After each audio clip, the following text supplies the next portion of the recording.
La ciudad no lloraba por tristeza, lloraba por indiferencia. Aquella mañana de noviembre el cielo sobre la metrópoli parecía una losa de plomo a punto de desplomarse. Una lluvia fina, helada y persistente caía como agujas sobre el asfalto, convirtiendo las calles en ríos de suciedad y prisa. En medio de ese caos gris, un vehículo se deslizaba como un tiburón negro en aguas turbias. Era un sedán alemán de última generación, una máquina de ingeniería perfecta, blindada contra el mundo exterior. Dentro, ajeno al frío y al ruido, viajaba Roberto Castillo. A sus 42 años, Roberto no era solo un hombre, era una institución, un magnate inmobiliario que había aprendido a medir la existencia humana en metros cuadrados y márgenes de ganancia. Para él los sentimientos eran ineficiencias, errores de cálculo que un hombre de éxito no podía permitirse. Su vida transcurría detrás de cristales polarizados, desde los inmensos ventanales de su oficina en el piso 50, donde las personas parecían hormigas insignificantes, hasta el habitáculo de cuero y madera de su auto, donde el aire siempre estaba a 21 grados exactos y olía a lavanda importada. Roberto tamborileaba los dedos sobre el volante forrado en piel. El anillo de oro macizo en su dedo anular golpeaba el cuero con un ritmo impaciente. Toc, toc, toc. Llegaba tarde. Y Roberto Castillo nunca llegaba tarde.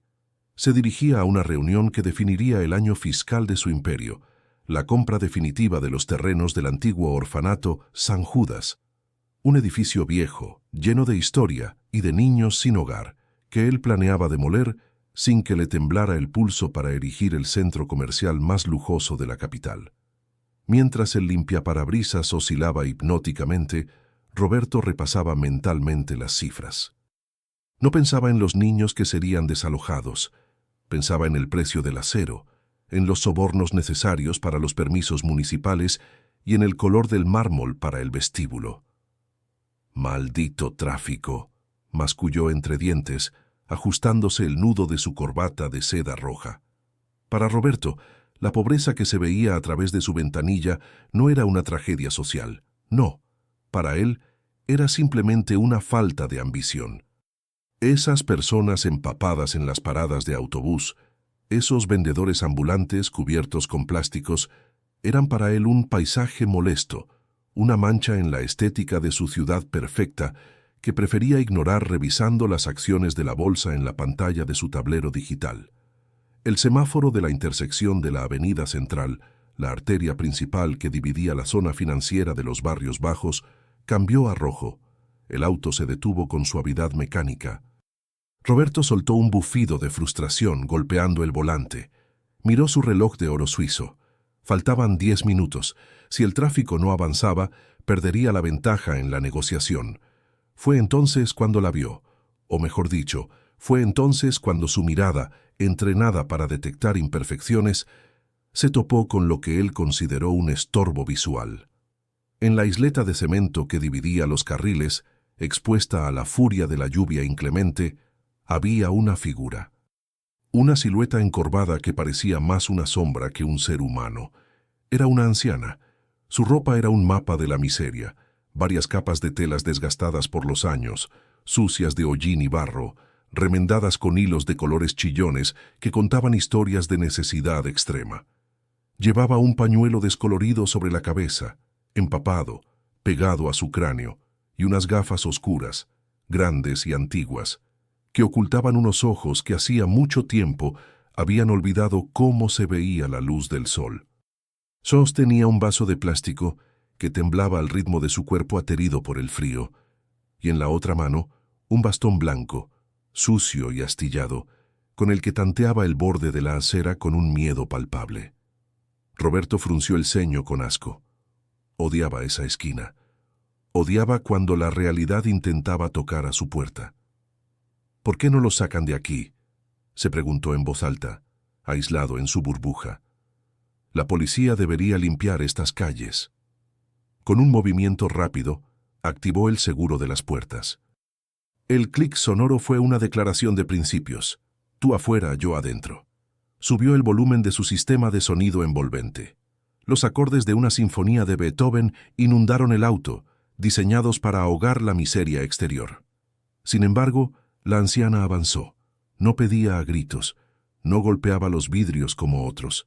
Simplemente caminaba despacio, arrastrando los pies envueltos en bolsas de plástico a modo de zapatos, extendiendo su vaso con una dignidad silenciosa que resultaba inquietante. Al pasar junto al auto de Roberto, ella se detuvo. Pareció percibir algo. Quizás fue la vibración del motor potente de 12 cilindros, o tal vez el olor a gasolina de alto octanaje que se filtraba en el aire húmedo. Ella supo, con ese sexto sentido que desarrollan los que viven en la oscuridad, que allí había alguien importante, alguien con poder. Ella giró su rostro lentamente hacia la ventanilla del conductor. El agua corría por sus mejillas surcadas de arrugas profundas, como ríos en un desierto. Aunque no podía verlo, Roberto sintió un escalofrío recorrerle la espina dorsal. Por un segundo, la música clásica pareció desvanecerse. El tiempo se estiró, viscoso y lento, en medio del caos del tráfico. La anciana movió los labios, pálidos y agrietados. Murmuró algo que el cristal blindado no dejó pasar, pero que Roberto, experto en leer a sus rivales, pudo leer con claridad en sus labios. Dios lo bendiga, hijo. La palabra hijo golpeó la conciencia de Roberto como una piedra lanzada contra un espejo. Una oleada de ira irracional, volcánica, subió desde su estómago hasta su garganta. ¿Cómo se atrevía? ¿Cómo osaba esa piltrafa humana llamarlo hijo? Él, Roberto Castillo, que se había hecho a sí mismo, que no le debía nada a nadie, que había enterrado su pasado bajo montañas de dinero. Bajó la ventanilla. Apenas 2 centímetros. No para darle una moneda, no para ofrecerle ayuda. La bajó para expulsar su veneno. El aire frío y húmedo se coló en la cabina perfecta. «¡Apártese del camino!», bramó Roberto con una voz potente, autoritaria, la misma voz con la que despedía empleados. «Está estorbando el tráfico. Lárguese a trabajar». El grito fue tan repentino que la anciana dio un salto hacia atrás, asustada por la agresividad que emanaba de aquel auto lujoso. Su pie, mal apoyado, resbaló en el borde mojado y traicionero de la acera. Sus brazos se agitaron en el aire buscando equilibrio, y estuvo a punto de caer hacia la calle, justo en el instante en que el semáforo cambiaba a verde. Los autos detrás de Roberto comenzaron a tocar el claxon desesperadamente, una sinfonía de impaciencia urbana. Roberto no esperó, aceleró a fondo. Los neumáticos de alto rendimiento chirriaron sobre el asfalto mojado, y el auto salió disparado, dejando una estela de humo y agua sucia que salpicó las faldas de la mujer, humillándola una vez más. Mientras se alejaba a toda velocidad, ganando distancia, Roberto miró por el espejo retrovisor. Esperaba sentir la satisfacción habitual de haber despejado su camino, de haber impuesto su voluntad sobre el caos. Pero lo que vio lo dejó helado. La anciana no estaba insultando al aire, no estaba llorando de rabia. Se había quedado allí, estática en medio de la isleta, pequeña y vulnerable, con la mano en el pecho, justo sobre el corazón, como si hubiera recibido un disparo invisible. Y entonces ocurrió. Un relámpago cruzó el cielo gris, iluminando la escena lúgubre por una fracción de segundo con una luz blanca y espectral. Ese destello se reflejó en un detalle metálico que colgaba del cuello de la mujer. No era una joya cara, no tenía diamantes. Era un relicario antiguo de plata oxidada, grande y tosco, oscilando sobre sus harapos. Tenía una forma inconfundible, una forma que se grabó en la retina de Roberto como hierro al rojo vivo, un medio corazón partido. Un corazón con bordes irregulares, diseñado para encajar con otra mitad perdida. Roberto sintió que el aire le faltaba, como si la cabina presurizada de su auto se hubiera quedado sin oxígeno. Su pie se levantó instintivamente del acelerador. Su corazón comenzó a latir con una violencia que no sentía desde hacía 37 años, desde que era un niño asustado viendo cómo las llamas devoraban su mundo. «No», susurró, y su voz tembló. Él conocía ese relicario. Él conocía cada muesca, cada arañazo de esa plata vieja. Él tenía la otra mitad exacta guardada en la caja fuerte de su mansión, detrás de un cuadro de Van Gogh, la única herencia que le había dejado la madre, que creía muerta en un incendio hace 3 décadas.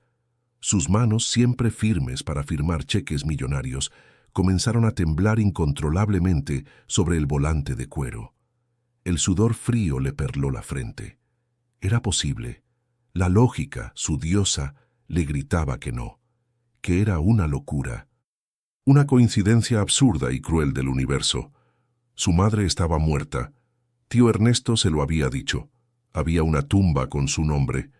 Pero la imagen de esa anciana ciega, empapada bajo la lluvia, con ese collar brillando como un faro de acusación, no se iba de su mente. Una pregunta aterradora comenzó a taladrar su cerebro, amenazando con destruir todo su imperio de arrogancia en un solo segundo. ¿Y si esa mujer, a la que acababa de humillar, fuera la razón de su propia existencia? ¿Y si acababa de dejar a su propia madre tirada en el barro? Roberto miró al frente. La carretera se extendía vacía, pero él ya no sabía hacia dónde iba. 30 minutos después, Roberto Castillo estaba sentado en la cabecera de una mesa de caoba que costaba más que una casa pequeña. La sala de juntas, en el piso 50, era un templo de cristal y acero suspendido sobre la ciudad. El aire acondicionado zumbaba con un silencio artificial, perfecto, estéril. A su alrededor, 6 ejecutivos en trajes grises movían las bocas, señalaban gráficos proyectados en la pared, hablaban de porcentajes, de demoliciones, de limpieza de zona. Señor Castillo, la proyección indica un retorno de inversión del 300% en el primer trimestre, dijo el director financiero, un hombre calvo que sudaba a pesar del frío ambiental. Roberto lo miraba, pero no lo veía. Físicamente, su cuerpo estaba allí, rígido en su silla de cuero ergonómica, pero su mente había quedado atrapada en esa isleta de cemento bajo la lluvia.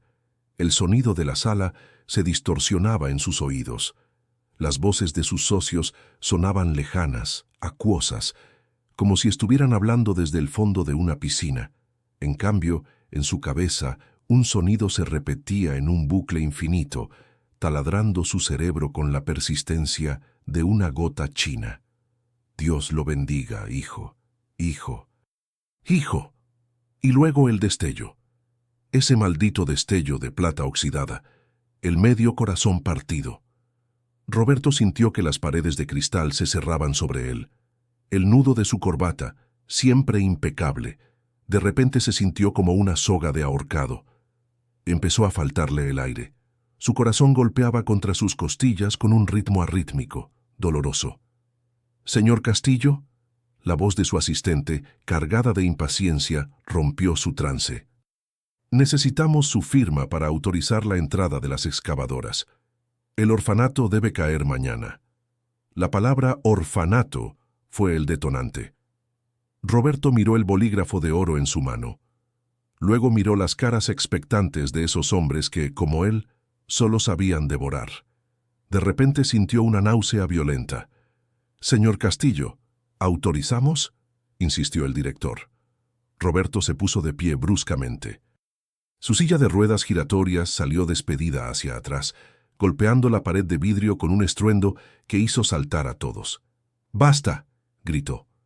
Su voz no fue autoritaria esta vez. Sonó desesperada, ronca. La sala se congeló. Los ejecutivos se miraron entre sí, confundidos. Roberto Castillo nunca perdía la compostura. «Cancelen todo», dijo, respirando agitadamente, aflojándose la corbata con manos temblorosas. «La reunión se acabó». «Pero, señor, los inversores...» «La maquinaria ya está alquilada». «He dicho que se acabó», rugió Roberto golpeando la mesa con el puño. «Tengo un asunto urgente. Nadie me llame, nadie me busque». Sin esperar respuesta, sin recoger su maletín, Roberto salió casi corriendo de la oficina, dejando tras de sí un silencio de estupefacción. Cruzó el pasillo de mármol como si el edificio estuviera en llamas. Necesitaba saber. La duda era un veneno de acción rápida que ya corría por sus venas, paralizando su lógica. ¿Era posible? ¿Era posible que Elena, su madre, La mujer dulce que olía a vainilla y le cantaba canciones de cuna hubiera sobrevivido al fuego? ¿Era posible que su tío Ernesto, el hombre que lo crió, le hubiera mentido durante 37 años? Y lo peor de todo, ¿era posible que esa sombra humana pidiendo caridad fuera ella? Subió a su auto en el estacionamiento subterráneo. Sus manos resbalaban sobre el volante por el sudor. Arrancó el motor y salió quemando llanta, ignorando los límites de velocidad. La lógica le gritaba: «Es imposible, Roberto, vio el certificado de defunción, es una trampa de tu mente cansada». Pero su instinto, esa parte animal que huele la sangre, le decía: «Es ella, sabes que es ella». Condujo de regreso a la avenida central como un poseído. Al llegar a la zona, aparcó el lujoso sedán a una cuadra de distancia, oculto tras la carrocería oxidada de un camión de reparto. Apagó el motor. No quería ser visto. Esta vez no era el magnate quien miraba, era el espía. Bajó apenas la ventanilla para escuchar. La lluvia había cesado, dejando charcos sucios que reflejaban las luces de neón parpadeantes de una farmacia cercana. Ella seguía allí. La anciana se había movido de la isleta. Ahora estaba sentada en la acera sobre una caja de cartón húmeda que se deshacía bajo su peso. Roberto agudizó la vista. La observó con la intensidad de un francotirador. La vio meter la mano en su bolsillo y sacar un puñado de monedas. Eran pocas. Monedas de bajo valor, cobres sucios. Con dedos temblorosos y deformados por la artritis, ella comenzó a contarlas. No usaba la vista, usaba el tacto. Acariciaba cada moneda, reconociendo su valor por el tamaño y el peso. Desde su escondite, Roberto pudo escuchar su voz, frágil como una hoja seca. 10, 20, 25, suspiró ella, un sonido que venía del fondo del alma. Apenas para el pan. Señor, ayúdame. A Roberto se le formó un nudo en la garganta que le impedía tragar. Ver la pobreza desde la estadística era fácil. Verla así, en la resignación de una anciana contando monedas para no morir de hambre esa noche, era una tortura china. En ese momento, la crueldad del mundo decidió hacer su entrada. Dos jóvenes, vestidos con ropa deportiva y gorras bajas, pasaron corriendo por la acera. Iban riendo, empujándose.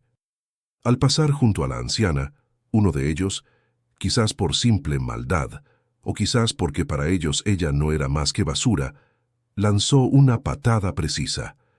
El pie del joven impactó en la mano de la anciana. «¡Ups!», se burló el chico. Las monedas salieron volando. El tintineo del metal golpeando el asfalto mojado fue desgarrador. Varias de ellas rodaron directamente hacia la rejilla de la alcantarilla y desaparecieron en la oscuridad del drenaje pluvial. «¡Ay, no, no!», gritó ella con desesperación, arrojándose al suelo de rodillas. Comenzó a tantear el asfalto sucio, metiendo las manos en el agua negra de los charcos, buscando desesperadamente lo poco que tenía. «Mi dinero. Por favor, ayúdenme», sollozó. «Es para mi medicina. Me duele el pecho». Los jóvenes se alejaron riendo, sus carcajadas resonando en la calle vacía como un insulto a la vida. Dentro del auto, Roberto sintió una furia volcánica. Una rabia roja le nubló la vista. Su mano fue hacia la manija de la puerta. Iba a salir. Iba a correr hacia esos desgraciados y enseñarles respeto a golpes. Iba a levantarla, a darle todo el dinero de su billetera, pero se detuvo en seco. Se quedó paralizado, con la mano en el aire. La anciana, al gatear frenéticamente buscando las monedas, hizo un movimiento brusco. El pañuelo descolorido que cubría su cabeza se enganchó en el cuello de su abrigo y se deslizó hacia atrás. Su cabello gris largo y enmarañado cayó sobre sus hombros. Desesperada, ella giró el rostro hacia arriba, hacia el cielo, en un gesto de súplica a un Dios que parecía haberla olvidado. En ese preciso instante, la luz amarillenta y parpadeante de un farol callejero iluminó el costado derecho de su rostro, y Roberto lo vio. Allí, justo detrás de la oreja derecha, bajando hacia el cuello, una cicatriz, blanca, nacarada, con una forma curva perfecta, una cicatriz en forma de media luna. El mundo de Roberto se detuvo. El sonido del tráfico desapareció. Su respiración se cortó. Su memoria, bloqueada por años de trauma, se abrió de golpe como una caja de Pandora. Flashback sonoro. Risa de niño. «¡Cuidado, Robertito!» La voz de su madre, joven y dulce. Golpe seco de madera contra hueso. «¡Ay!» El grito de dolor de ella.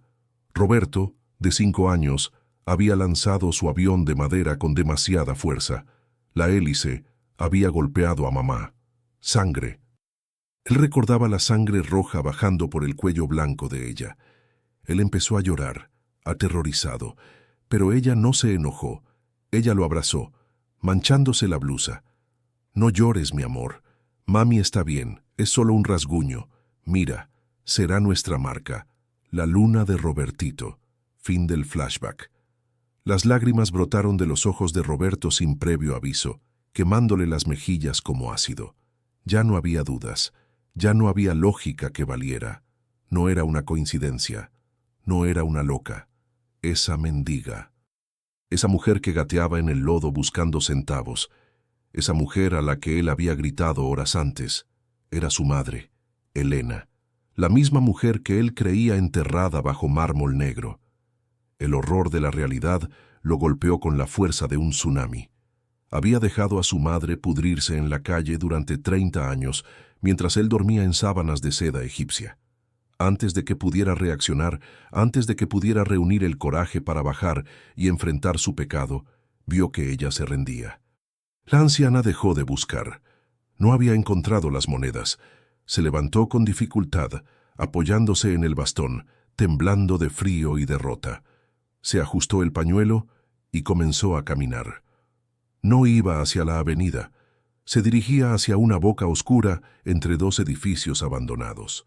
Un callejón. Un lugar donde las sombras eran densas y donde incluso la policía temía entrar de noche. «No. ¿Dónde vas?», susurró Roberto encendiendo el motor del auto con manos torpes. Ella se adentró en la oscuridad, tragada por la negrura del callejón. Roberto sabía que entrar allí con su auto de lujo era una locura. Era ponerse una diana en la espalda, pero el miedo a perderla de nuevo era mayor que el miedo a la muerte. Giró el volante. Los neumáticos mordieron el asfalto. Roberto Castillo, el rey de la ciudad, se disponía a descender a los infiernos para ver dónde vivía la mujer que le dio la vida. Lo que estaba a punto de descubrir en ese agujero de miseria cambiaría su destino para siempre. Pero él aún no sabía si tendría el estómago para soportar la verdad. El auto avanzó lentamente, sus faros cortando la oscuridad como ojos de un depredador o de un penitente. Roberto Castillo abandonó la seguridad de su fortaleza alemana. Al abrir la puerta del auto, el olor lo golpeó primero. Una mezcla nauseabunda de basura quemada, agua estancada, orina y desesperanza. Era el perfume de la pobreza extrema, un aroma que sus filtros de aire acondicionado jamás habían permitido que tocara su nariz aristocrática. Dio el primer paso y sintió como el barro frío y viscoso abrazaba sus zapatos. Eran unos mocasines de cuero italiano, hechos a mano, que costaban $1,200, más de lo que una familia de ese barrio ganaba en un año entero de trabajo forzado. Ahora se hundían en la inmundicia, arruinándose para siempre. A Roberto no le importó. Podía haber caminado sobre brasas y no lo habría sentido. El callejón era un laberinto estrecho, una cicatriz urbana olvidada por Dios y por el gobierno. A ambos lados se alzaban muros de ladrillo desnudo, cubiertos de moho y grafitis obscenos. Cables eléctricos colgaban peligrosamente bajos, como serpientes negras acechando en la penumbra. Roberto avanzó manteniendo la distancia, ocultándose entre las sombras que se alargaban con la caída de la tarde. Su corazón latía con una fuerza dolorosa, retumbando en sus oídos como un tambor de guerra. No temía ser asaltado, aunque sabía que en ese lugar la vida valía menos que un cigarrillo. Temía lo que iba a encontrar al final del camino. Temía confirmar que su vida entera había sido una farsa. La anciana se detuvo al final del callejón, frente a una estructura que apenas merecía el nombre de vivienda. Roberto se quedó paralizado. Era un cobertizo improvisado, una herida abierta en el paisaje. Estaba armado con la basura que la ciudad desechaba, retazos de vallas publicitarias viejas, láminas de zinc oxidadas llenas de agujeros y plásticos negros de bolsas de basura pegados con cinta adhesiva para intentar, inútilmente, frenar el viento. No tenía puerta.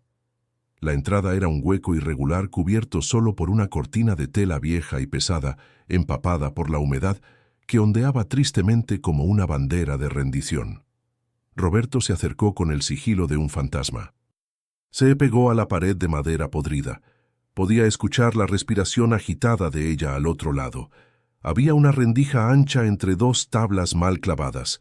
Roberto, el hombre que miraba al mundo desde la cima de rascacielos, ahora tenía que agacharse en el lodo para mirar a través de un agujero. Acercó el ojo a la madera húmeda.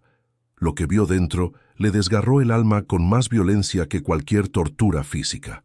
El interior era minúsculo, no más grande que su vestidor de zapatos.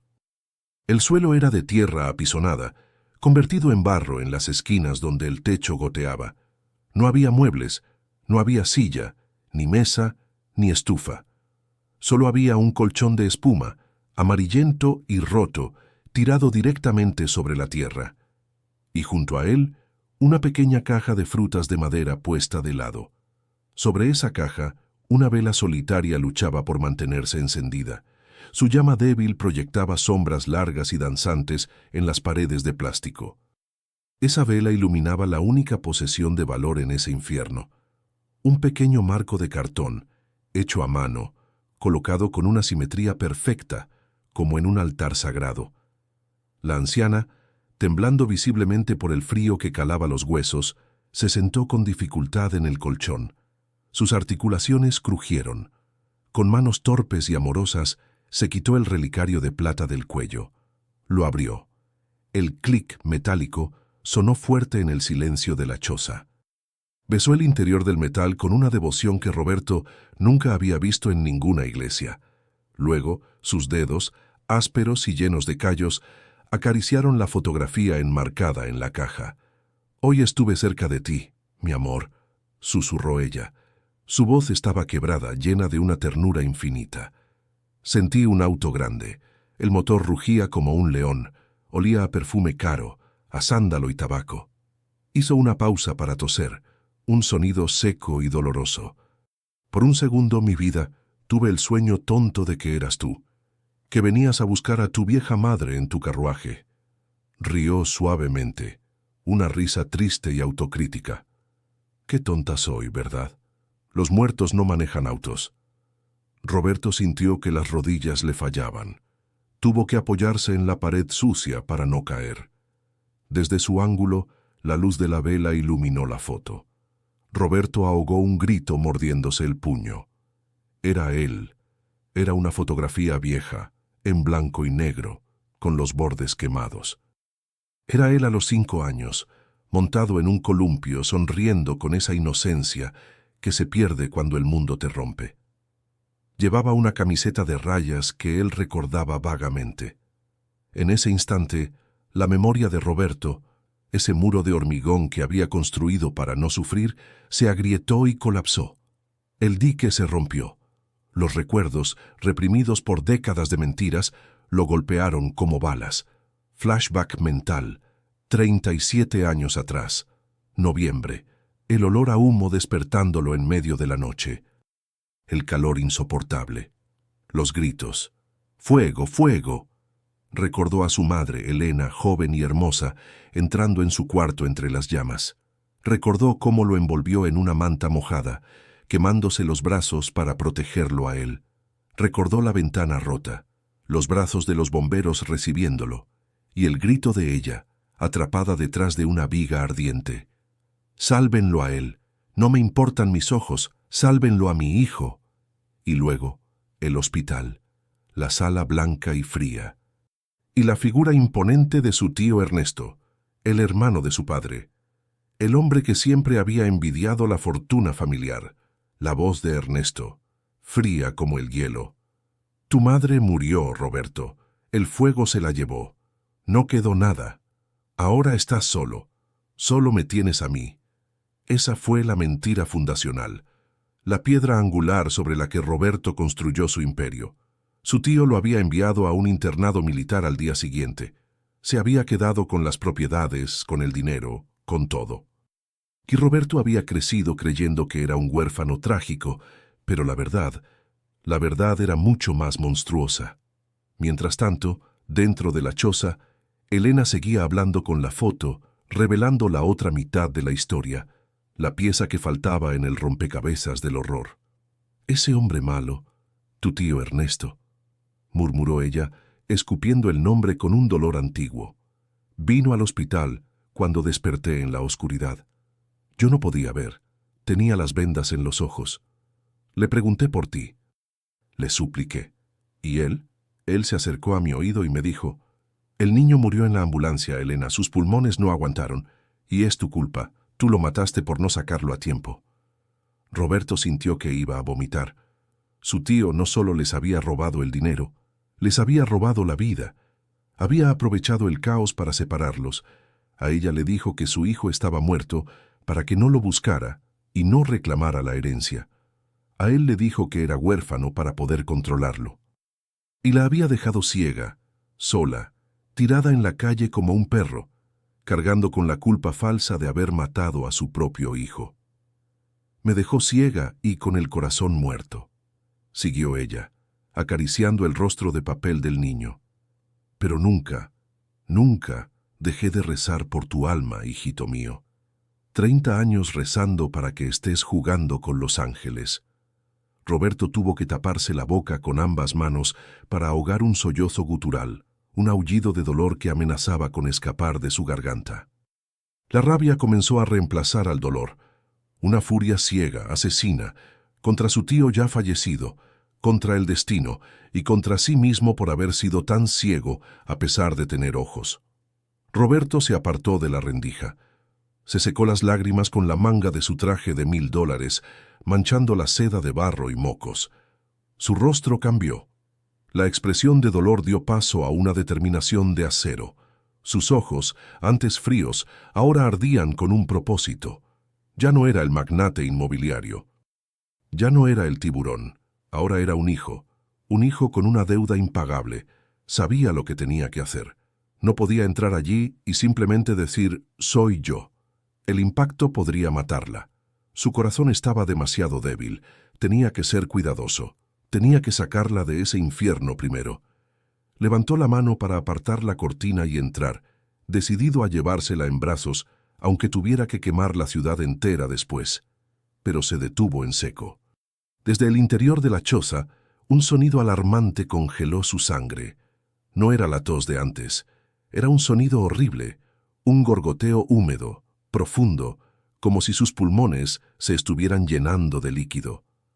¡Ah!, gimió Elena. Roberto volvió a mirar por la rendija. Elena se había llevado las manos al pecho, arañando sus harapos. Su rostro estaba morado. Intentaba respirar, pero el aire no entraba. Sus ojos ciegos se abrieron desmesuradamente por el pánico de la asfixia. El relicario cayó de sus manos al suelo de tierra. «Roberto», jadeó ella, llamando a su hijo muerto en su último aliento. Y luego, el silencio. Elena colapsó de lado sobre el colchón sucio. Su cuerpo quedó inerte, pequeño, como una muñeca de trapo rota. Roberto sintió el pánico helado recorrer sus venas como electricidad pura. El tiempo para las explicaciones, para la delicadeza, se había acabado.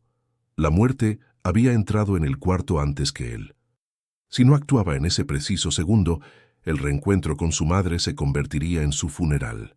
Y esta vez, la culpa no sería de un tío malvado, sino suya. Roberto tensó los músculos, listo para derribar la entrada. Roberto no pidió permiso. No vaciló. Con un movimiento violento, arrancó la cortina de tela podrida que servía de puerta. La tela vieja se rasgó con un sonido seco, como un grito ahogado. Roberto invadió el pequeño espacio, llenándolo con su presencia imponente, su traje caro y su desesperación absoluta. —¡Elena! ¡Mamá! —gritó. La palabra mamá, una palabra que no había pronunciado en 3 décadas, salió de su garganta desgarrada, extraña, oxidada por el desuso, pero cargada de una urgencia vital. Se arrodilló en el suelo de tierra. No le importó que el barro pestilente manchara sus pantalones de diseño, ni que la inmundicia tocara sus rodillas. Elena yacía inmóvil, con la boca entreabierta, buscando aire como un pez fuera del agua. Roberto deslizó sus manos bajo el cuerpo de ella. Al levantarla, sintió una punzada de horror que lo paralizó por un segundo. No pesaba nada. Era increíblemente ligera. Bajo las capas de ropa sucia, su cuerpo era un esqueleto frágil, un montón de huesos de pájaro envueltos en piel de papel. 30 años de hambre la habían consumido hasta dejar solo la esencia. «Resiste, por favor. No te atrevas a irte ahora», susurró él apretándola contra su pecho. Sintió el calor febril de ella traspasando su camisa, un calor malsano que contrastaba con el frío de sus manos heladas. Roberto giró sobre sus talones y salió de la choza cargándola en vilo. Corrió por el callejón oscuro. Sus zapatos resbalaban en el lodo, pero él mantenía el equilibrio con una fuerza sobrehumana. Algunas sombras se movieron en la oscuridad. Habitantes del callejón, curiosos, se asomaban para ver al hombre rico robándose a la vieja ciega. Roberto les lanzó una mirada de advertencia, una mirada de lobo protegiendo a su cría, y nadie se atrevió a interponerse. Llegó al auto. Abrió la puerta trasera con un tirón. Depositó a su madre sobre el asiento de cuero color crema. El barro de sus ropas manchó la tapicería inmaculada al instante. A Roberto le importó menos que nada. Si hubiera tenido que quemar el auto para calentarla, lo habría hecho. Saltó al asiento del conductor. El motor rugió como una bestia despertando. El trayecto al hospital no fue un viaje, fue una guerra contra el tiempo. Roberto conducía con una mano, esquivando taxis y saltándose semáforos en rojo, mientras con la otra mano marcaba un número en su teléfono. Sus dedos temblaban tanto que tuvo que intentarlo 2 veces. «¿Sí?», respondió una voz tranquila al otro lado. «Valenzuela, escúchame bien», ladró Roberto, interrumpiendo al director del mejor hospital privado de la ciudad. «Voy para allá. Código rojo. Señor Castillo, ¿qué sucede? ¿Está herido?» «No soy yo. Es un familiar. Prepara la sala de trauma. Llego en 4 minutos. Quiero a tus mejores especialistas en la puerta. Neumólogo, cardiólogo, todos. Roberto, necesitamos protocolos. No puedo simplemente...» «Al diablo tus protocolos», gritó Roberto, golpeando el volante. «He financiado tu nueva ala de pediatría. He pagado tus campañas.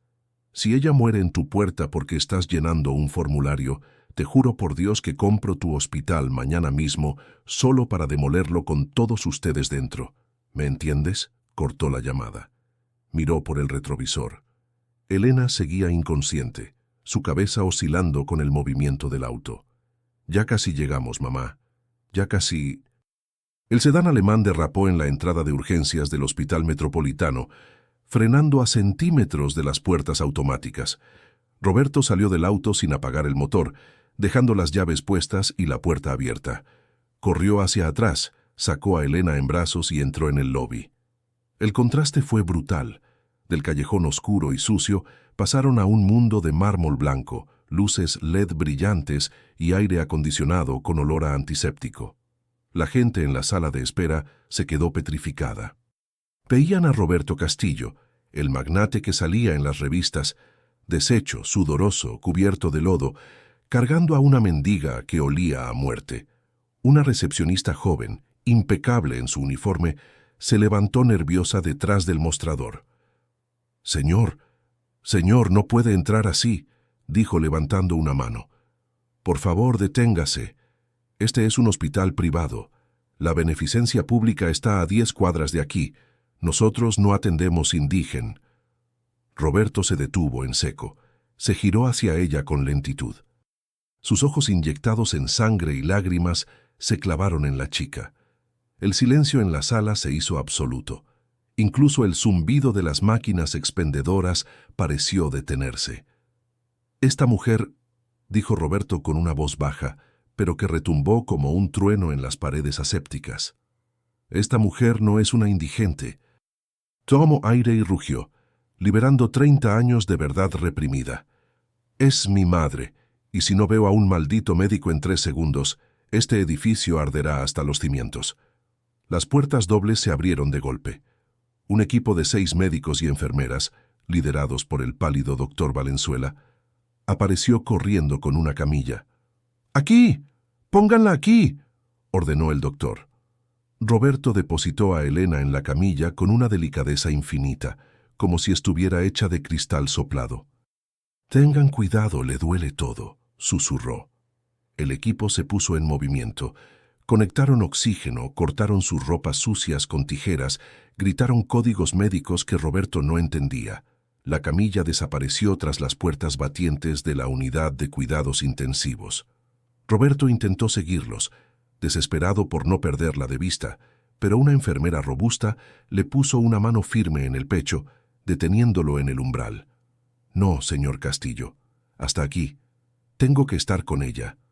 Por favor, déjenos trabajar. Si entra solo nos estorbará y podría contaminar el área estéril. Si quiere ayudarla, déjenos salvarla». Roberto se quedó allí, jadeando, mirando cómo las puertas se cerraban, separándolo de nuevo de ella. Se quedó solo en el pasillo blanco, brillante y cruel. Miró sus manos. Estaban manchadas de tierra negra y sangre seca de las heridas de la piel de su madre. Se miró en el reflejo de un cristal. Vio a un monstruo en traje de etiqueta. Se derrumbó en una silla de plástico azul, cubriéndose el rostro con las manos sucias, sollozando sin consuelo bajo la luz fluorescente. El hombre más poderoso de la ciudad se sentía, por primera vez, como un niño pequeño, asustado y culpable. Pasaron horas, o quizás siglos. El tiempo en un hospital no se mide en minutos, se mide en latidos. Finalmente, el doctor Valenzuela salió. Se quitó el cubrebocas con lentitud. Su expresión era grave. Roberto se puso de pie de un salto, con el corazón en la garganta. «¿Cómo está, señor Castillo?». El médico suspiró. «Logramos estabilizarla, pero su condición es crítica». «Hable claro».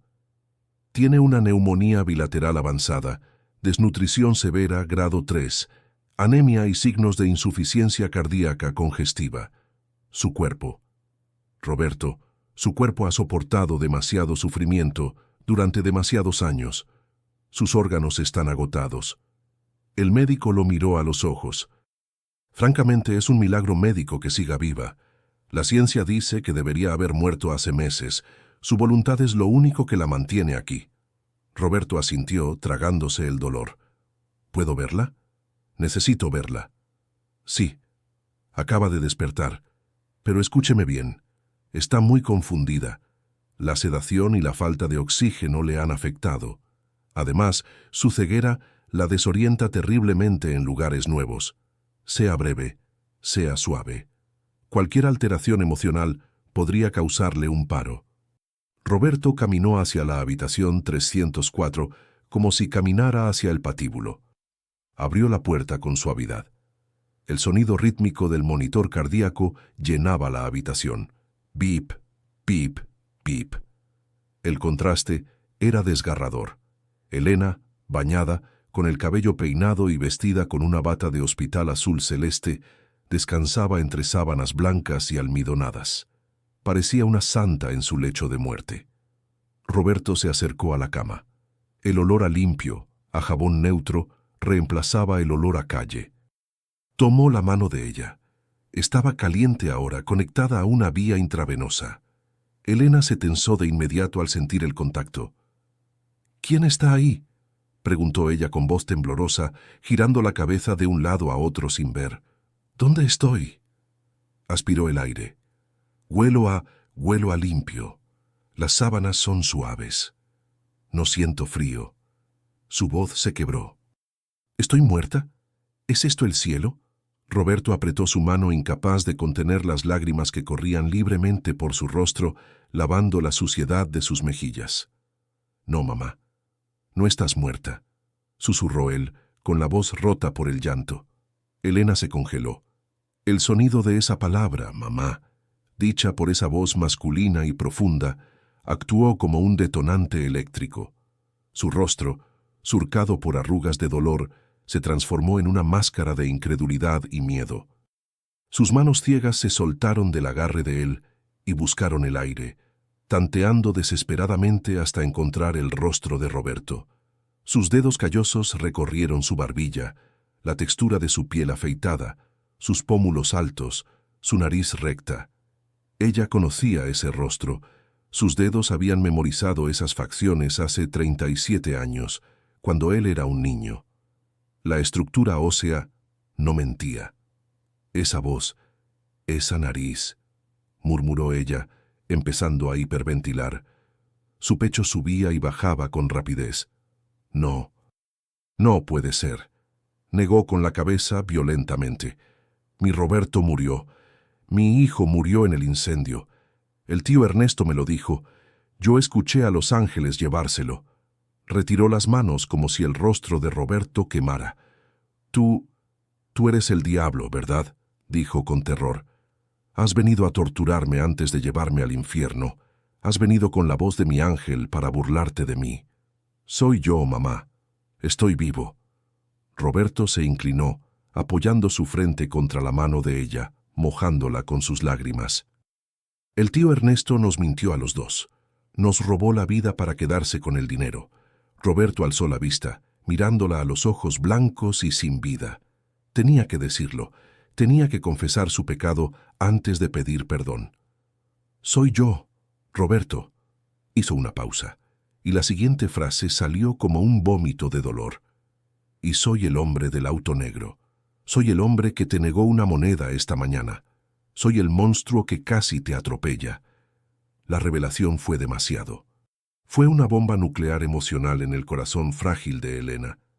El monitor cardíaco comenzó a pitar aceleradamente. Bip, bip, bip, bip. La presión de Elena se disparó. Ella soltó un grito ahogado, llevándose las manos a la cabeza, incapaz de procesar que su salvador y su verdugo, que su hijo amado y el tirano cruel, eran la misma persona. «¡No!», gritó retorciéndose en la cama. «¡Mentira! Si estuvieras vivo no me habrías dejado en la basura 30 años. Mi hijo me amaba. Tú no eres él». Las alarmas de los equipos médicos estallaron en un sonido agudo y continuo. «Código azul en la 304», se escuchó en el pasillo. Las enfermeras entraron corriendo, empujando a Roberto. «Señor Castillo, tiene que salir. La está matando», gritó el doctor Valenzuela, entrando con un desfibrilador. Roberto fue empujado hacia el pasillo por la fuerza. Lo último que vio antes de que la puerta se cerrara en su cara fue a su madre convulsionando, luchando contra los médicos, gritando que quería volver a su esquina, que quería huir de ese hombre que decía ser su hijo. La puerta se cerró. ¡Clac! Roberto se quedó solo nuevamente, con el sonido de la reanimación al otro lado, sabiendo que salvarle la vida física había sido la parte fácil. Acababa de destrozarle el corazón con la verdad, y ahora tal vez la había perdido para siempre. El doctor Valenzuela salió de la habitación media hora después. Parecía haber envejecido 10 años en 30 minutos. Se quitó los guantes con frustración. «Señor Castillo», dijo en voz baja, casi un susurro para no romper la tensión del pasillo. «Logramos traerla de vuelta, pero escúcheme bien porque no lo voy a repetir». El médico se acercó, invadiendo el espacio personal de Roberto. El estrés emocional la está matando más rápido que la neumonía. Su mente ha creado una barrera de defensa. Ella no puede. Su psique se niega a aceptar que el hijo por el que lloró 30 años es el mismo hombre rico que la ignoró. Esa disonancia cognitiva es letal. «No me iré», dijo Roberto, terco como una mula. «Si se queda, ella morirá», sentenció el médico. «Cada vez que escucha su voz, su presión sube a niveles de infarto. Si usted quiere que su madre sobreviva esta noche, tiene que desaparecer. Váyase a casa. Vuelva mañana cuando esté más tranquilo y ella más sedada». Roberto quiso protestar. Quiso gritar, ofrecer millones, amenazar. Pero al mirar a través del cristal de la puerta y ver el cuerpo frágil de Elena conectado a tubos, comprendió que su presencia era tóxica. Él era el veneno. Salió del hospital arrastrando los pies, derrotado. La lluvia había vuelto a caer sobre la ciudad, una tormenta negra que lavaba las calles, pero que no podía lavar su conciencia. Subió a su auto. El olor a barro y pobreza aún impregnaba el asiento trasero, un recordatorio olfativo de su pecado. Condujo mecánicamente hasta su mansión en las colinas, esa fortaleza de soledad que él llamaba hogar. Las rejas automáticas se abrieron ante él, dándole la bienvenida a su jaula de oro. Al entrar, el silencio de la casa lo golpeó como una bofetada física. Antes, ese silencio le parecía paz, exclusividad, éxito. Ahora, le parecía un cementerio. Caminó sobre los pisos de mármol importado, escuchando el eco solitario de sus propios pasos. Cloc, cloc, cloc. Cada mueble de diseñador, cada jarrón chino, cada obra de arte abstracta en las paredes, le parecía ahora obscena.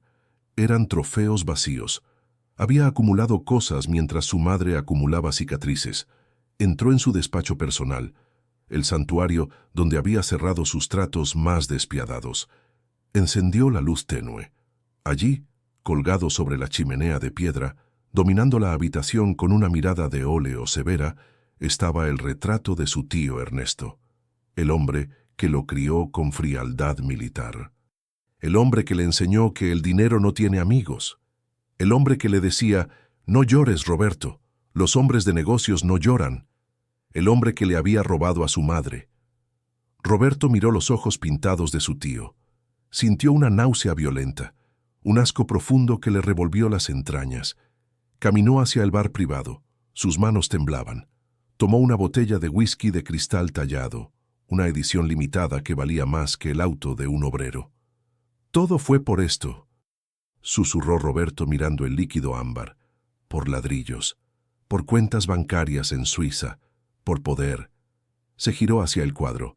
Me convertiste en un monstruo a tu imagen y semejanza, gritó, y su voz resonó en la mansión vacía. Me hiciste odiar a mi propia madre. Con un aullido de rabia que llevaba 3 décadas contenido en su garganta, Roberto lanzó la botella con todas sus fuerzas contra el cuadro. ¡Crash! El cristal estalló con un estruendo magnífico. El líquido ámbar empapó el lienzo, rasgándolo, chorreando sobre la cara pintada de Ernesto como si fuera sangre o lágrimas sucias. Pero no fue suficiente. La furia de Roberto era un incendio forestal. Agarró una silla de roble macizo y comenzó a destrozar su propia oficina. Golpeó el escritorio de caoba hasta astillarlo. Rompió las lámparas de Tiffany. Tiró los premios de empresario del año al suelo y los pisoteó hasta convertirlos en polvo de vidrio. «Maldito dinero, maldita ambición», gritaba mientras golpeaba las paredes con los puños desnudos, lastimándose los nudillos, queriendo sentir dolor físico para apagar el dolor del alma. Finalmente, agotado, jadeando, se dejó caer en el suelo, en medio de los escombros de su éxito. Lloró.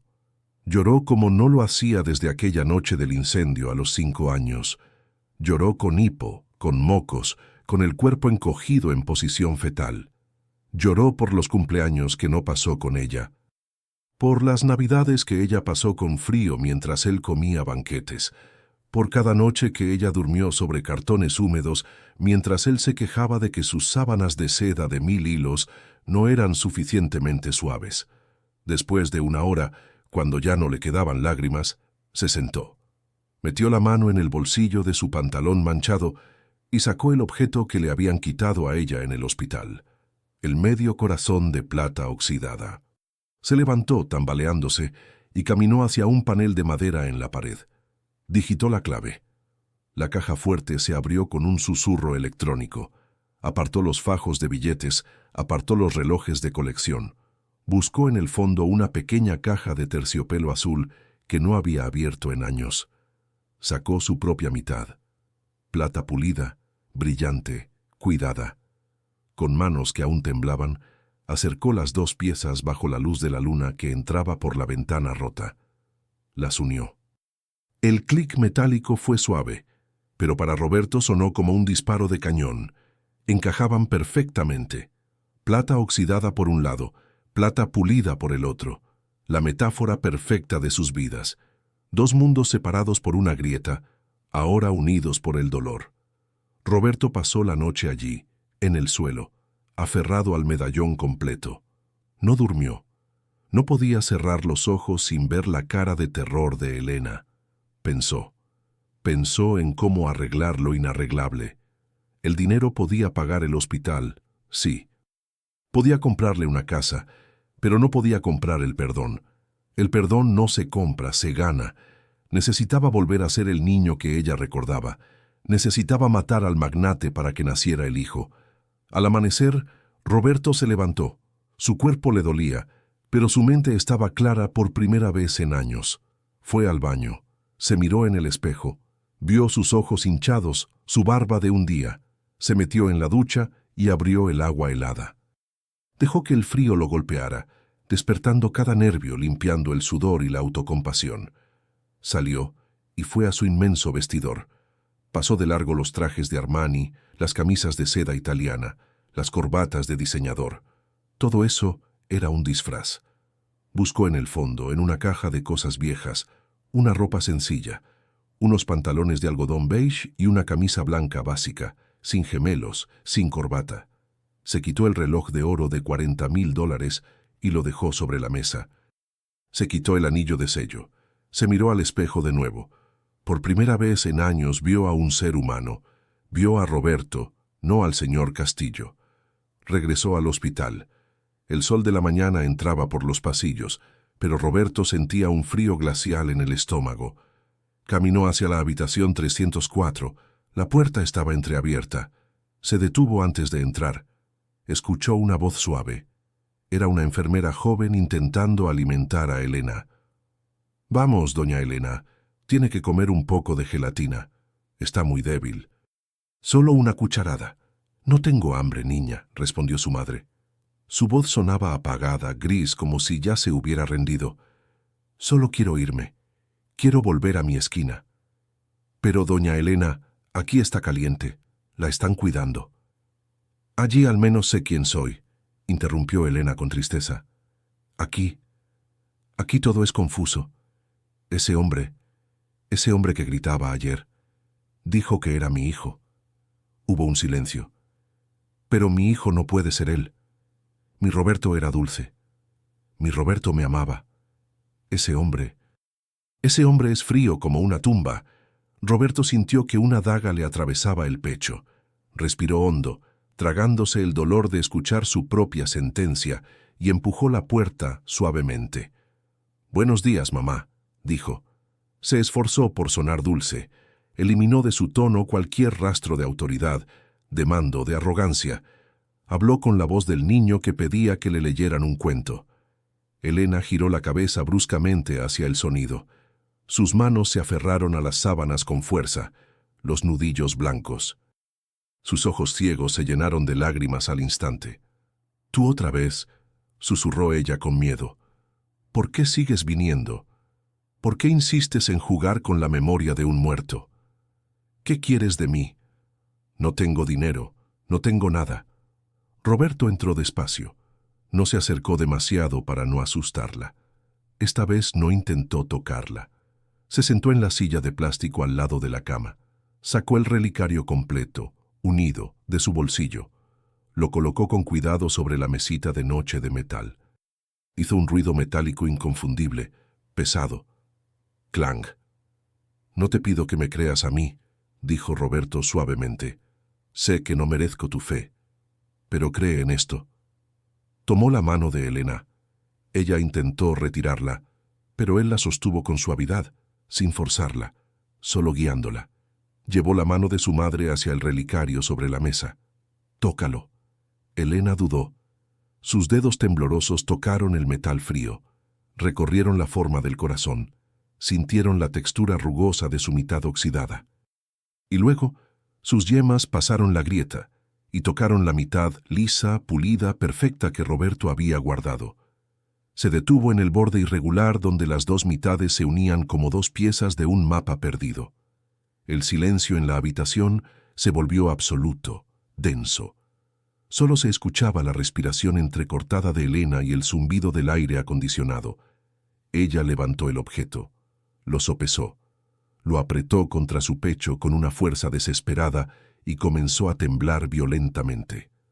La otra mitad, gimió ella con una voz que partía el alma en 1000 pedazos. Tú la tenías. Tú realmente eres mi Robertito. Roberto sintió una chispa de esperanza. Se inclinó hacia adelante.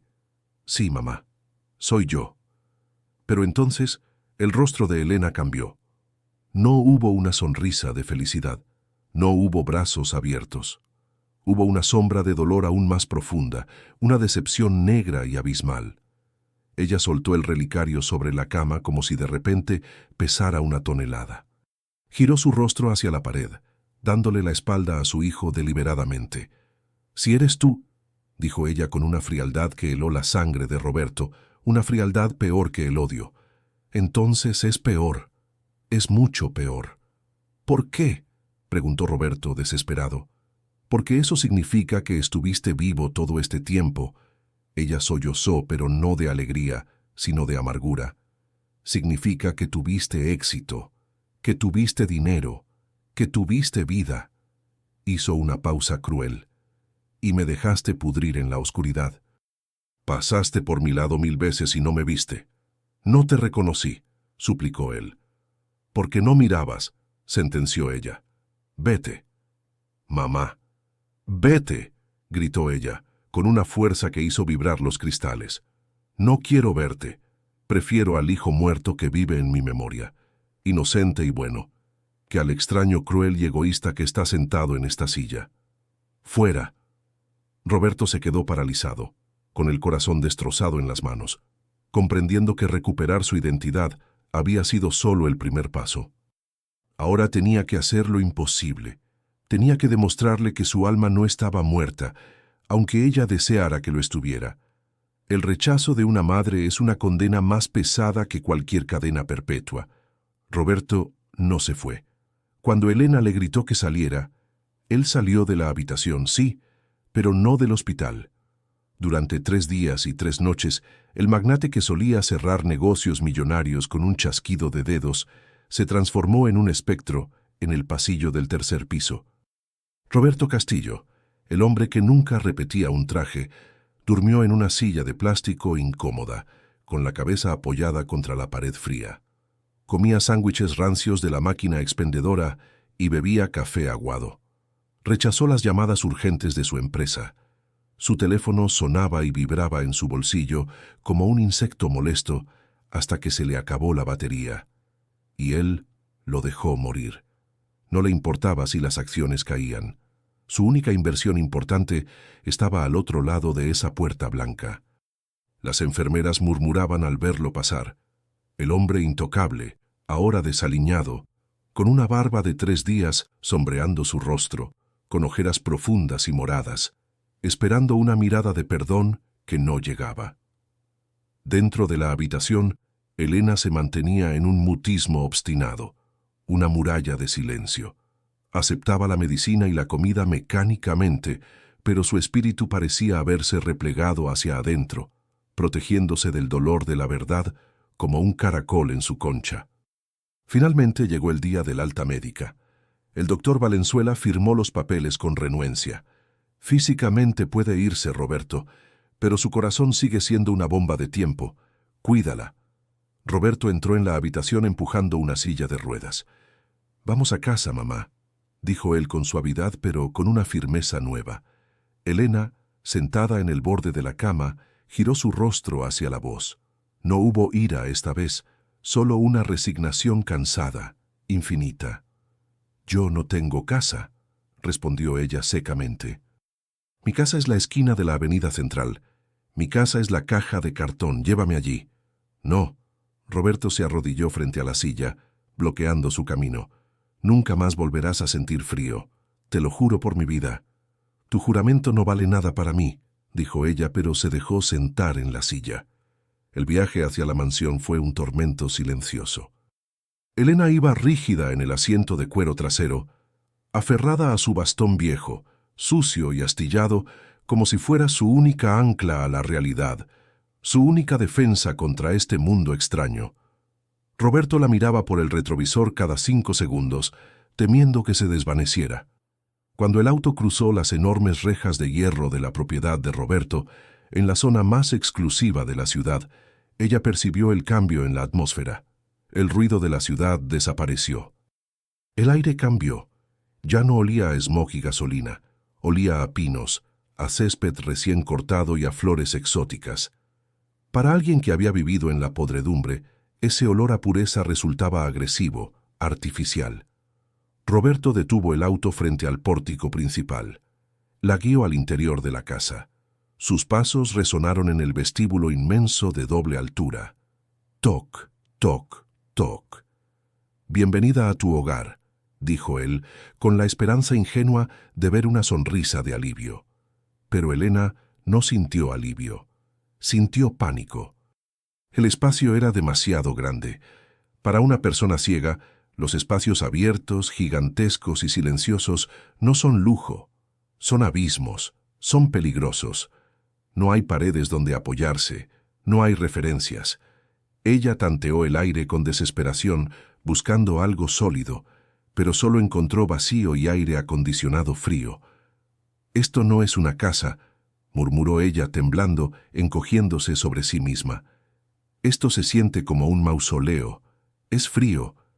Huele a soledad». Aspiró el aire. «Huele a dinero triste».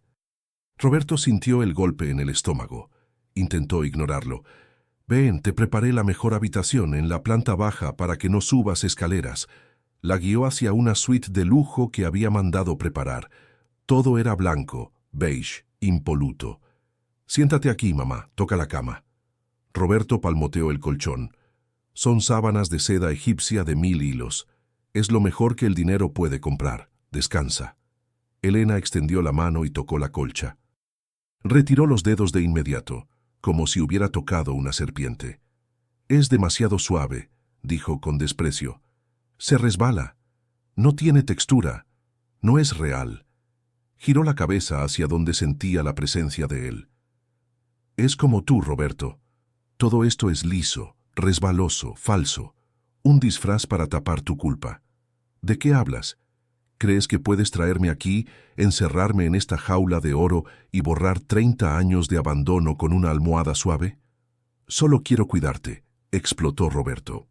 La frustración le quebró la voz. Se pasó las manos por el cabello. «Entiende que yo tampoco sabía la verdad. Soy tan víctima como tú. Me engañaron». Elena se puso de pie, tambaleándose. Golpeó el suelo de mármol con su bastón, un sonido seco y violento. «Crack». «No», gritó ella. «Tú tenías ojos. Tú podías ver el mundo». Yo estaba en la oscuridad esperando. Se acercó a él, guiándose por su respiración agitada. «Tú elegiste no mirar a los que sufren. Pasaste por mi lado y me despreciaste». Y entonces lanzó la verdad más dolorosa de todas. «No me salvaste porque soy una anciana sufriendo. Me salvaste porque descubriste que soy tu madre. Si yo fuera otra anciana cualquiera, me habrías dejado morir en ese callejón sin mirar atrás. Admítelo». El silencio que siguió fue atronador, pesado. Roberto abrió la boca para defenderse, pero no salió nada. Ella tenía razón. Esa era la verdad nuclear. Su bondad era selectiva. Su redención era egoísta. Si no hubiera visto el relicario, la habría dejado allí. La vergüenza lo quemó por dentro. «Descansa», dijo él finalmente, huyendo de la verdad, y salió de la habitación cerrando la puerta. Esa noche, la tensión en la mansión era insoportable. Una tormenta eléctrica se desató afuera, reflejando el caos interior. Roberto se encerró en su despacho, mirando las cámaras de seguridad en un monitor. Veía a su madre en la habitación de huéspedes con visión nocturna, en blanco y negro. Ella no se había acostado en la cama millonaria, se había acurrucado en el suelo, sobre la alfombra en un rincón, tal como dormía en su chabola. Rechazaba el lujo porque no se sentía digna, o quizás para castigarlo a él, para mostrarle que su dinero no servía de nada. Cerca de la medianoche, Roberto vio movimiento en la pantalla. Elena se levantó, tomó su bastón, tanteó las paredes hasta encontrar la manija de la puerta, salió al pasillo oscuro. Roberto saltó de su silla. «No». «¿Qué haces?». Corrió hacia la escalera. Escuchó el sonido de la puerta principal intentando ser abierta. La encontró en el vestíbulo principal. Elena estaba luchando con el cerrojo pesado de bronce. Sus manos débiles resbalaban, pero estaba desesperada por huir. «¡Elena, mamá!», gritó él bajando las escaleras de dos en dos, casi cayéndose. Ella se sobresaltó y giró, perdida en la inmensidad del hall. «Déjame salir», gritó ella, llorando con angustia. «No pertenezco aquí. Prefiero el frío de la calle que el frío de tu corazón. Estás enferma. Morirás allá afuera. Prefiero morir libre que vivir como un trofeo de tu conciencia. Allá afuera soy pobre, pero soy real». Con un último esfuerzo, ella logró abrir la puerta pesada. El viento nocturno entró con fuerza, rugiendo, agitando su camisón y mojando el piso de entrada. Elena dio un paso hacia la oscuridad del jardín. «Me voy», pero estaba débil. Tropezó en el escalón de mármol resbaladizo y cayó. Cayó de rodillas sobre la grava del camino de entrada.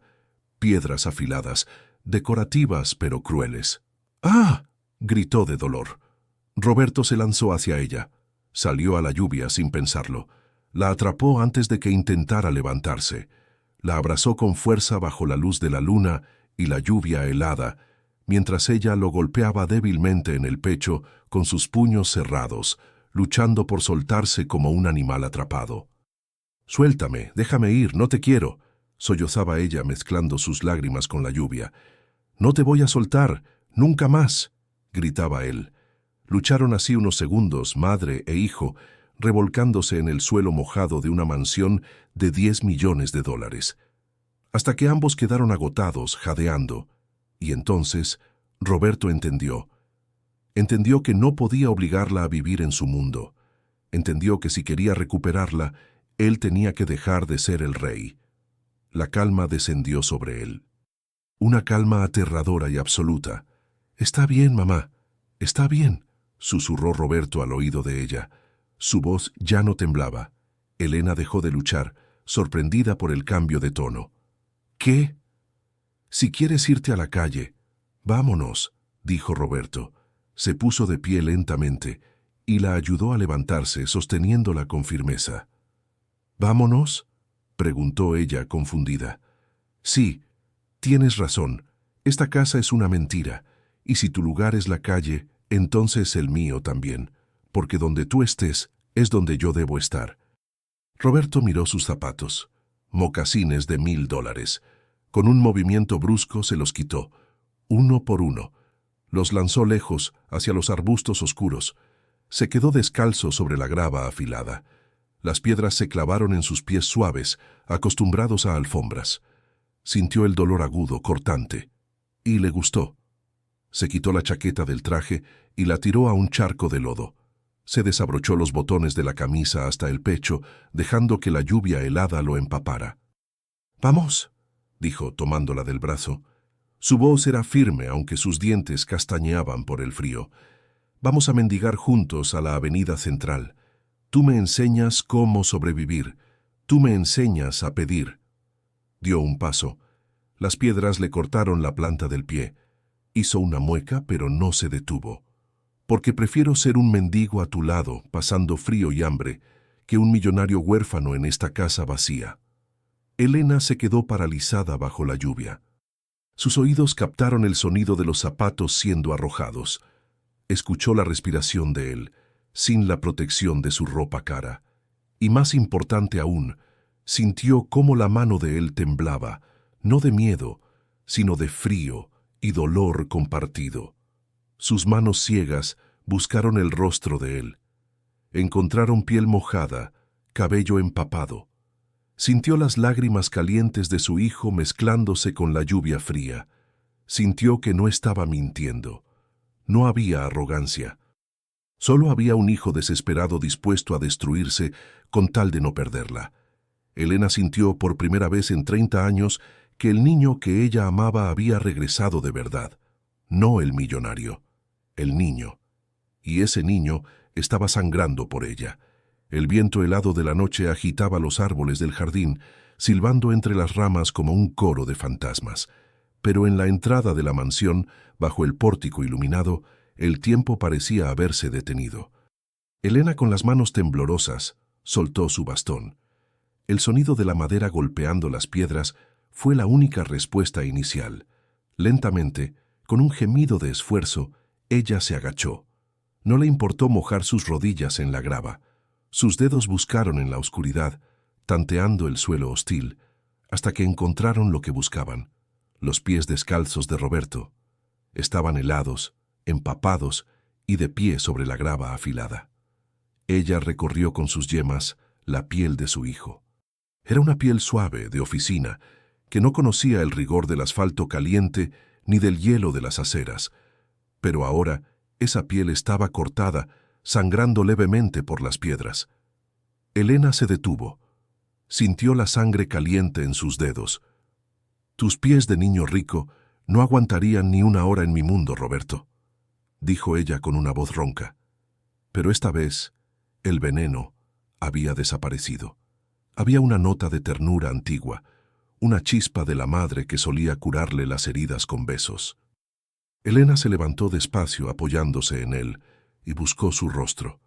Sus manos mojadas acunaron las mejillas de Roberto. «No necesitas ir a la calle para demostrarme quién eres. Ya lo hiciste». Su voz se quebró. Solo un hijo verdadero estaría dispuesto a perderlo todo, incluso su dignidad, por su madre. Roberto soltó el aire que había estado conteniendo en sus pulmones ardientes. «Entonces, ¿te quedas?», preguntó, con el miedo frágil de un niño de 5 años. «Me quedo», susurró ella. «Pero no en este museo frío. Si me quedo, esto tiene que dejar de ser una tumba. Tiene que ser un hogar». Esa madrugada marcó el renacimiento de ambos. Roberto no volvió a dormir en su habitación esa noche. Se negó a dejarla sola. Se quedó sentado en un sillón de terciopelo junto a la cama de Elena, vigilando su sueño con la intensidad de un guardián, temiendo que si cerraba los ojos, ella se desvanecería como humo. A la mañana siguiente, la transformación de la mansión comenzó. Y no fue una remodelación de revista. Roberto no contrató decoradores ni arquitectos de renombre. Él mismo, el CEO del Grupo Castillo, se arremangó la camisa blanca. Arrastró muebles pesados que estorbaban el paso. Quitó las alfombras persas resbaladizas que asustaban a Elena con su textura inestable. Ordenó a su equipo de mantenimiento instalar pasamanos de madera cálida, lijada a mano, en todos los pasillos largos, creando una guía táctil para que ella pudiera caminar sin miedo. Pero el cambio más grande no fue físico, fue sensorial. Roberto recordó algo vital. Para su madre, el mundo no entraba por los ojos, el mundo entraba por la nariz y por la boca. Al mediodía, bajó a la cocina industrial de la mansión. Era un espacio de acero inoxidable, frío y eficiente como un quirófano. El chef francés contratado para preparar platos diminutos y sofisticados lo miró sorprendido. «Monsieur Castillo, ¿desea el menú de degustación hoy?» «No», dijo Roberto abriendo la alacena. «Hoy cocino yo. Puedes retirarte». Roberto se quedó solo. Buscó ingredientes básicos, cosas que no había en esa cocina de lujo. Tuvo que mandar a un chofer a comprar leche entera, canela en rama, arroz y azúcar. Esa tarde, la cocina, que solía oler a productos de limpieza y desinfectante, se llenó de un aroma que Roberto no sentía hacía décadas. El olor dulce, denso y reconfortante de la leche hirviendo con canela y cáscara de limón. Roberto, siguiendo una receta escrita en la pizarra de su memoria infantil, intentó cocinar arroz con leche, el postre favorito de ella, el postre de los domingos antes del incendio. Se quemó un dedo, se le derramó la leche, el arroz se pegó un poco al fondo de la olla. Pero él siguió removiendo con una cuchara de madera, poniendo en esa mezcla todo el amor que no había podido dar en 30 años. Cuando Elena entró en la cocina, guiada por el aroma como un sabueso, se detuvo en el umbral. Su nariz se movió aspirando profundamente. Una sonrisa leve, casi imperceptible, se dibujó en sus labios marchitos. Huele a domingo, susurró ella. Roberto se acercó. Le puso un tazón de cerámica caliente en las manos. No sé si sabe igual que el tuyo, mamá. Hace mucho que no lo pruebo, pero lo hice yo. Elena se llevó la cuchara a la boca. Temblaba. Probó la primera cucharada. No estaba perfecto. El arroz estaba un poco duro en el centro y sobraba azúcar. Cualquier crítico gastronómico lo habría escupido. Pero para Elena, al cerrar los ojos, ese sabor fue un viaje en el tiempo. Fue volver a su cocina humilde, antes del fuego, antes de la ceguera, antes de la soledad. Fue el manjar más exquisito que había probado en su vida. Las lágrimas rodaron por sus mejillas, cayendo dentro del plato, salando el dulce. «Sabe a amor, hijo», dijo ella con la voz empapada. «Sabe a amor». Los días siguientes fueron un curso intensivo de humanidad para el millonario. Roberto dejó de ir a la oficina, delegó sus imperios, canceló fusiones y apagó su teléfono corporativo. Su agenda, antes llena de reuniones con banqueros tiburones, ahora se llenaba de horas de lectura en el jardín. Se sentaba bajo el sol de la tarde, en un banco de madera, y le leía a Elena. Pero no leía informes financieros, leía poesía, leía a Neruda, a García Márquez, y más importante aún, le describía el mundo que ella no podía ver. Se convirtió en sus ojos. «¿Cómo es el día hoy, Roberto?», preguntaba ella sintiendo el calor en la cara. «Hoy el cielo está de un azul profundo, mamá, casi violeta. No hay ni una sola nube. Las rosas rojas han florecido, tienen pétalos de terciopelo, y hay un colibrí». Roberto hizo una pausa observando. Un colibrí verde brillante, con el pecho rojo, bebiendo de ellas justo ahora. Aletea tan rápido que parece una mancha de luz. A través de la voz de Roberto, Elena recuperó la vista. Podía ver los colores que la vida le había robado. Y a través de la escucha atenta de Elena, Roberto recuperó su corazón. Sin embargo, la felicidad es frágil cuando se construye sobre la culpa. Una tarde, mientras Roberto peinaba suavemente el cabello plateado de su madre con un cepillo de cerdas suaves, ella se quedó muy quieta. Su respiración cambió. «Hijo, estoy feliz aquí. Me has devuelto la vida». Hizo una pausa larga. «Pero no puedo dormir». Roberto detuvo el cepillo. «¿Por qué, mamá? ¿La cama es incómoda?» «No es la cama, es el silencio». Ella giró su rostro ciego hacia él. «¿Qué pasa con los otros?» «¿Qué otros?», preguntó Roberto confundido. «Los que se quedaron atrás, mis amigos de la calle. Don Justo, el que vende chicles en la esquina y no tiene piernas. La señora Rosa, que duerme en el parque con sus gatos para darse calor. El pequeño Miguel, que limpia parabrisas para comer». Elena apretó las manos de Roberto con fuerza. «Ellos fueron mi familia cuando tú no estabas. Ellos compartieron su pan conmigo cuando yo no tenía nada. Y ahora yo duermo en seda y como caliente, sabiendo que ellos tienen frío, sabiendo que quizás hoy no comieron». La voz de Elena se endureció. «No puedo ser feliz en este palacio, sabiendo que mis hermanos se mueren de hambre afuera. Me siento una traidora». Roberto se quedó helado. Miró hacia los muros altos de su mansión, esos muros diseñados para mantener a la gente indeseable afuera. Se dio cuenta de que su redención era minúscula, era privada. Había salvado a su madre, sí, pero seguía siendo el mismo hombre que despreciaba la pobreza fuera de sus rejas. Su madre no solo necesitaba cuidados, necesitaba que él entendiera su mundo por completo. Roberto se puso de pie. El cepillo cayó al suelo. Una energía nueva, eléctrica, brilló en sus ojos. No era la ambición del dinero, era la ambición de la justicia. «Tienes razón, mamá», dijo con determinación besando sus manos. «No basta con que tú estés bien. Tengo que arreglarlo todo. ¿Qué vas a hacer?, preguntó ella, sintiendo el cambio en su pulso. Tengo que pedir perdón, pero no solo a ti. Tengo que pedir perdón a todos los que ignoré, a don Justo, a Rosa, a todos. ¿Cómo? Mañana lo verás, o mejor dicho, mañana el mundo entero lo verá. Roberto salió de la habitación con paso firme. Fue directo a su despacho, esquivando los muebles rotos que aún no había mandado a sacar. Tomó el teléfono fijo y marcó un número que nunca pensó usar para algo así. Su jefa de prensa. «¿Señor Castillo?» La mujer sonaba asustada. «¿Dónde ha estado? Las acciones están inestables. La prensa pregunta si está enfermo». «Escúchame», la cortó Roberto. «Quiero convocar a una rueda de prensa. Mañana a las 10. ¿Para anunciar la compra del orfanato? No. Entonces, invita a todos. Televisión, radio, internet. Quiero el salón de eventos del Gran Hotel Metropolitano. Señor, necesito un tema para el comunicado. ¿Es una fusión? ¿Un nuevo edificio?» Roberto miró por la ventana hacia la ciudad gris que se extendía a lo lejos. «No es un negocio», dijo con voz grave. «Diles que es una confesión». Colgó el teléfono. El escenario estaba listo. Roberto iba a destruir su imagen pública para salvar su alma. El salón de conferencias Diamante del Gran Hotel Metropolitano estaba a reventar. No cabía ni un alfiler.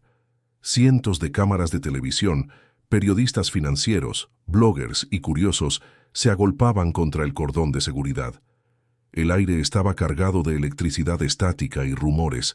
Los titulares de las noticias de la mañana especulaban: el fin del Grupo Castillo, una fusión histórica, la locura del magnate.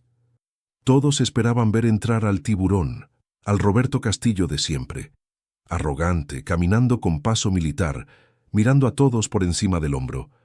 Pero cuando las puertas dobles de caoba se abrieron, un silencio sepulcral, pesado y confuso cayó sobre la sala. Los flashes de las cámaras estallaron como una tormenta eléctrica cegadora, clic, clic, clic, pero el ritmo frenético se detuvo casi al instante ante la imagen insólita que apareció en el umbral. Roberto entró. Llevaba un traje, sí, pero no era su armadura habitual. No llevaba corbata. El primer botón de su camisa estaba desabrochado. Y lo más impactante, no caminaba liderando la marcha. Caminaba despacio, sirviendo de guía, con la cabeza ligeramente inclinada en señal de respeto. De su brazo, aferrada con fuerza a su codo, iba una anciana pequeña, Elena. No vestía sedas ni joyas ostentosas. Llevaba un vestido sencillo de lana gris, elegante en su humildad, y unas gafas oscuras que cubrían sus ojos sin luz. No ocultaban sus arrugas profundas, ni sus manos trabajadas y deformadas por años de escarbar en la basura, pero ella caminaba con la barbilla en alto, con la dignidad natural de una reina que regresa a su trono. Roberto la ayudó a subir los 3 escalones del estrado con una paciencia infinita. Le acomodó la silla frente al micrófono central, asegurándose de que estuviera cómoda antes de pensar en sí mismo. Luego, él no se sentó en la silla del presidente. Se quedó de pie a su lado, como un escolta, tomando la mano arrugada de ella frente a todo el país. Roberto se inclinó hacia el micrófono. El feedback agudo resonó por un segundo. «Buenas tardes», dijo. Su voz, amplificada por los altavoces, sonaba diferente. Ya no tenía el filo metálico del negocio. Tenía la profundidad de la experiencia humana. Miró a la multitud, a las lentes de las cámaras que transmitían en vivo. «Ustedes vinieron hoy esperando escuchar sobre millones de dólares. Esperaban gráficos, proyecciones de rascacielos y concreto». Hizo una pausa dramática. «Pero hoy no voy a hablar de ganancias. Hoy he venido a declarar mi bancarrota». Un murmullo de confusión y alarma recorrió la sala como una ola. Los periodistas tecleaban frenéticamente en sus laptops. «Castillo en quiebra». «No financiera», aclaró Roberto levantando la mano. «Mi dinero sigue en el banco. Hablo de una bancarrota moral». Miró a su madre y luego volvió a mirar al público con ojos húmedos. «Durante años ustedes me llamaron visionario. Las revistas decían que Roberto Castillo tenía buen ojo para las oportunidades. Rió con amargura, pero la verdad es que yo era el hombre más ciego de esta ciudad. Más ciego que la mujer que está sentada a mi lado. Roberto apretó la mano de Elena. Ella le devolvió el apretón, dándole fuerza. Esta mujer es Elena. Es mi madre. Durante 30 años creí que estaba muerta. Viví mi vida construyendo torres de marfil, celebrando mi éxito, bebiendo champán. Pero la realidad fue peor. Ella estaba viva. Estaba aquí, en nuestra ciudad, sufriendo en las esquinas de la avenida central, invisible para todos, invisible para el sistema. Y lo más imperdonable, invisible para mí. Roberto tomó aire. Iba a soltar la bomba. Hace una semana en un semáforo yo casi la atropello. Se escucharon jadeos de asombro. Nadie admitía un crimen social así en televisión nacional. Era un suicidio de imagen. Bajé mi ventanilla, continuó Roberto con la voz quebrada, y la insulté. La llamé estorbo. La desprecié por ser pobre, por ensuciar mi paisaje. Estuve a punto de matarla con mi indiferencia. Pero ella...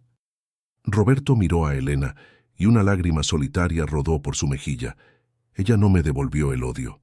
Ella me reconoció y me dio la oportunidad de recordar quién soy. Descubrí que la pobreza no es solo la falta de dinero. La verdadera pobreza es la soledad.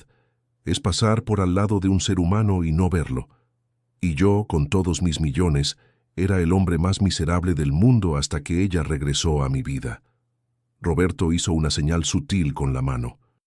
Detrás de él, sus asistentes dejaron caer el telón que cubría el fondo del escenario. No apareció el logo dorado del Grupo Castillo. Apareció un logo nuevo, sencillo, un dibujo de un relicario en forma de corazón partido, unido de nuevo. Abajo decía, Fundación Elena, Ojos del Alma. A partir de hoy, el Grupo Castillo cambia de rumbo, anunció Roberto con fuerza. He cancelado la construcción del centro comercial de lujo en los terrenos del orfanato. En esos terrenos construiremos el centro de acogida, rehabilitación y vivienda más grande del país para personas en situación de calle. La sala quedó estática.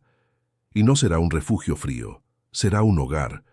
Don Justo, el hombre sin piernas que vende chicles, Doña Rosa, que duerme en el parque, y todos los amigos que cuidaron de mi madre cuando su propio hijo la había olvidado, ellos tendrán una llave, una cama caliente y comida digna desde esta misma noche. Nadie volverá a ser invisible en mi ciudad. Elena, que había estado nerviosa, sintió la vibración del aplauso tímido que empezaba a nacer en las primeras filas.